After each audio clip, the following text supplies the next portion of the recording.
관세 전쟁이 난타전이라. 일단 이것부터 먼저 보시죠. 미국과 중국의 관세 전쟁 확실히 난타전이 되고 있습니다. 미국은 중국 수입품, 모든 중국 수입품에 기존의 관세를 15에서 30% 매겼는데 플러스 10% 더 매기겠다, 이렇게 선언을 했고요. 이렇게 시행이 될 것 같습니다. 그랬더니 중국은 3종 세트로 보복했습니다. 원유나 농기계, 일부 자동차에는 현재 관세에서 추가로 10%를 더 매기고요. 석탄이나 LNG, 액화 천연가스에는 플러스 15%를 매기겠다.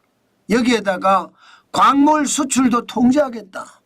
텅스텐 안 팔고 텔루늄, 비스무트, 몰리브덴, 인디움까지 앞으로 미국에 수출하는 것은 광물 전체를 수출 통제하겠다. 이렇게까지 나왔습니다. 그야말로 글로벌 관세 전쟁이 난타전 양상으로 가고 있지요. 어제만 하더라도요, 캐나다와 멕시코에 25% 관세 매기겠다고 이야기했습니다. 그랬더니 캐나다도 즉각적으로 관세 25% 우리도 매기겠다. 멕시코도 즉각적으로 반응을 했습니다. 25% 우리가 매기겠다고요. 그래서 이게 트럼프 대통령과 멕시코의 셰인바움 대통령이 통화를 했고요. 트럼프 대통령과 캐나다의 트리도 총리가 통화를 했습니다. 그러면서 서로 합의하기를 한 달 유예를 가지자. 그 사이에 미국과의 국경선에서 마약이 투입되는 것, 또 불법 이민자가 통과되는 것, 이거 막겠다. 멕시코의 셰인바움 대통령은 무조건 10,000명의 군인을 배치를 해서 불법 이민으로 가는 것도 막고, 또 마약, 펜타닐이라는 마약이 미국으로 들어가는 것도 막겠다. 이렇게 선언을 하면서 나름대로 합의점을 이루어서 한 달 동안의 시간을 갖기로 한 겁니다. 그렇지만 중국에는 그렇게 갖기로 안 했죠. 그런 바람에 지금 중국에게는 10%가 매겨지는 거죠. 그러면 중국은요, 아무래도 타격을 받을 수밖에 없을 거예요. 그것도 굉장히 많이 타격을 받을 겁니다. 당장 말입니다. 당장 미국과 중국의 거래액을 보면 확실히 알 수 있습니다. 지금 미국과 중국의 거래액은요, 미국이 수입하는 건 4,272억 달러입니다. 미국이 수출하는 건 1,478억 달러고요. 다른 나라들하고 비교해서 수입과 수출이 굉장히 많이 차이가 나죠. 캐나다는 미국이 수입하는 게 4,211억 달러, 미국이 수출하는 게 3,532억 달러. 양쪽의 피해가 클 수밖에 없습니다.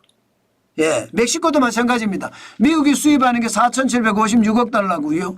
미국이 수출하는 건 3,535억 달러입니다. 차이가 적습니다. 그렇기 때문에 양쪽에 각각 관세를 매기면 타격을 받을 수밖에 없습니다. 그런데 중국은 타격을 받을 수밖에, 양쪽이 다 말입니다. 중국이 훨씬 더 타격을 받을 수 있습니다. 실제로 세부적인 내용을 보면요, 미국이 수출하는 품목은요, 에너지 190억 달러, 과채, 과일 150억 달러, 전자, 가전 110억 달러, 의료품 90억 달러, 육류 30억 달러거든요. 이게 2023년 기준입니다. 그런데 말입니다, 이게 중국이 미국에 수출하는 걸 보면 가히 상상을 초월합니다. 단위가 다릅니다. 단위가. 아니 190억 달러인데 1240억 달러입니다. 전자 가전이. 공작기계 발전기가 880억 달러고요. 완구 플라스틱이 520억 달러, 자동차가 180억 달러, 철강이 130억 달러. 차이가 엄청나죠. 결국 말입니다, 중국과 미국의 난타전은요, 결국 중국이 손해를 입을 수밖에 없습니다. 어떤 시기든요. 관세가 올라가면 올라가는 만큼 말입니다. 미국 입장에서는요. 네, 비싸게 들어올 수밖에 없고 비싸게 들어오니까 미국 국민들이 안 사요. 그러면 수입을 그만큼 덜 하게 되겠죠. 그만큼 말입니다. 타격이 미국도 타격이 되겠지만 중국에게는 더 큰 타격이 될 수 있다는 뜻이죠. 문제는 이 와중에 미국과 우방과의 관세 난타전, 미국과 중국과의 관세 난타전, 이 난타전이 대한민국에게는 치명타로 다가온다는 겁니다. 당장 말입니다. 당장 중국에 우리가 수출하는 것만 하더라도 지금 1330억 달러거든요. 적지 않잖아요. 중국이 타격을 받으면요. 예를 들어서 전자, 가전이 타격을 받으면 우리가 그만큼 부품 수출을 할 거 아니에요. 공작기계나 발전기가 타격을 받으면 우리는 부품이나 반제품 수출을 합니다. 그렇기 때문에 영향을 받을 수밖에 없고요. 자동차도 마찬가지고요. 자동차도. 그렇게 되면 여러분 우리 수출도 중국에 대한 수출이 굉장히 줄어들 수가 있습니다. 그만큼 말입니다. 충격이 될 수 있다는 뜻입니다. 트럼프 1기 때 2019년을 보세요. 1362억 원까지 많이 줄어들었잖아요. 그 앞에를 보면 여러분 2018년에는 중국에 대한 대한민국의 수출이 1621억까지 올라갔어요.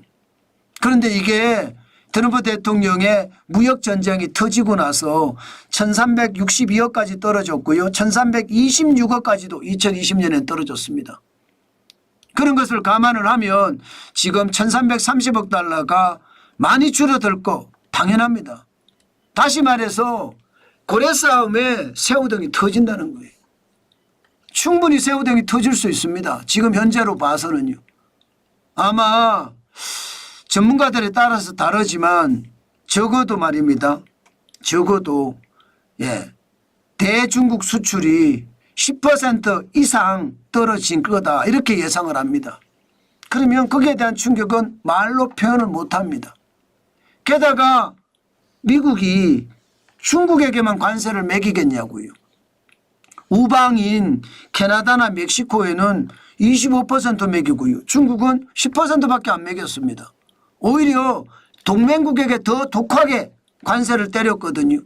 그렇게 생각을 하면 대한민국에도 관세를 때릴 수가 있습니다. 지금 현재 대미 수출은요. 2024년 기준으로 1278억 달러입니다. 적지 않은 규모입니다. 1기 트럼프 때만 하더라도 700억 달러 수출을 했거든요. 2019년에 733억 달러였잖아요. 그런데 지금 2024년에는 1270억 달러 굉장히 많이 늘었습니다. 이것도 말입니다. 줄어들 수가 있는 거죠. 그러면 당장 말입니다. 대한민국의 수출 국가 이러면 1번이 중국이 되거나 미국이 되고요. 2번이 중국이 되거나 미국이 됩니다. 이 두 나라 수출 규모가 40%가 넘습니다. 전체 수출의 40%가 이 두 나라로 갑니다.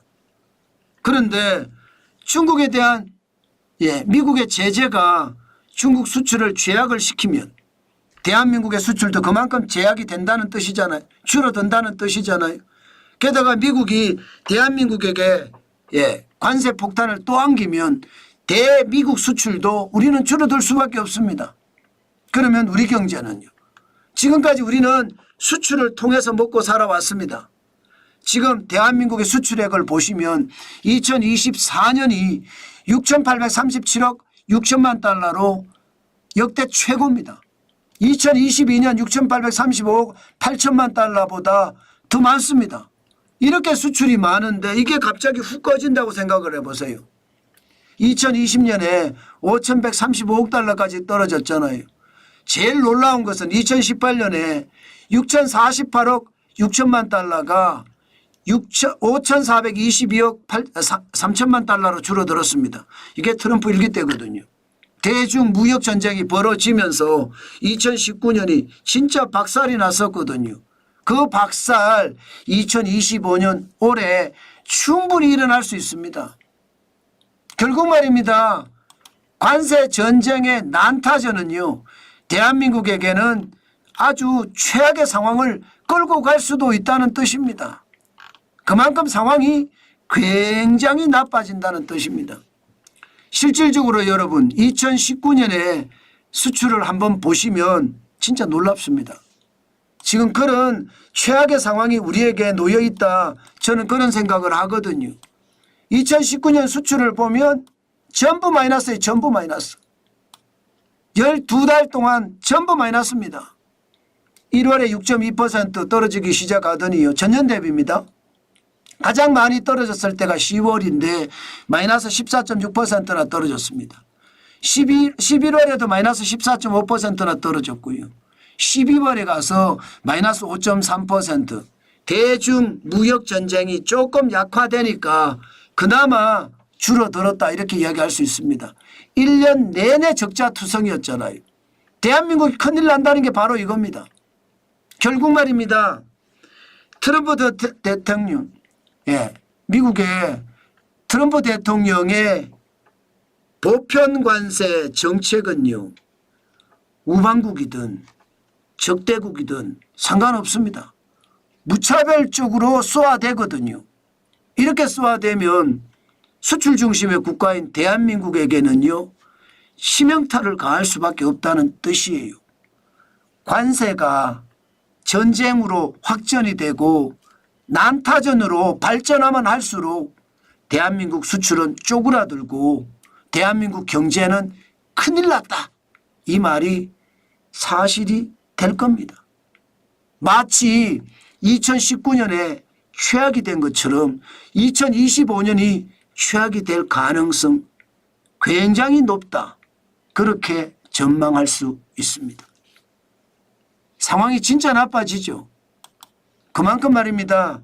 지금 대한민국은 절체절명의 위기가 아닌가, 저는 그렇게 생각합니다. 내우외환이라고 하잖아요.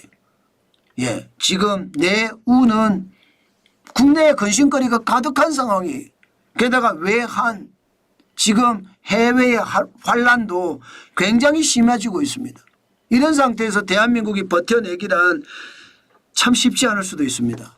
저는 2025년이 그 어느 때보다 어려운 해가 될 거다, 그렇게 전망을 해봅니다. 저성장의 폭은요, 적어도 상반기를 꿰뚫고 하반기까지 이어질 가능성 굉장히 높습니다. 때문에 여러분, 우리는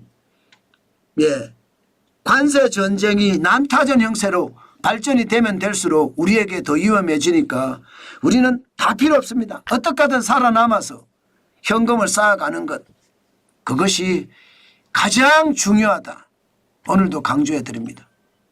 아마 그것만이 여러분들이나 제가 살 길입니다.